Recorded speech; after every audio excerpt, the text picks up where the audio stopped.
Hi friends, welcome back to our channel. ఈరోజైతే నేను బెండకాయ టమాటా చేశానండి.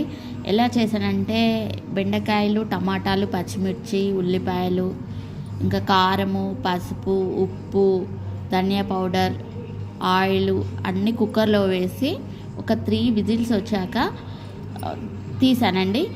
ఇక కూర మాత్రం ఎంత బాగా అయిందంటే అసలు టమాటాలు, బెండకాయలు అసలు కంటికి కనిపించకుండా స్మాష్ అయిపోయాయి. కానీ టేస్ట్ మాత్రం అదిరిపోయిందండి.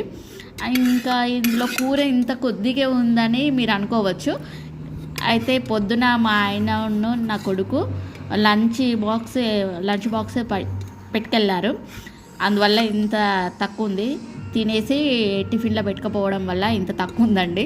ఇంకా నాకు ఇప్పుడే పని అయ్యింది, అందుకే ఈ కొద్దిగా దాంతో వీడియో తీస్తున్నాను. చాలా అంటే చాలా బాగుంది. మీరు కూడా ట్రై చేయండి.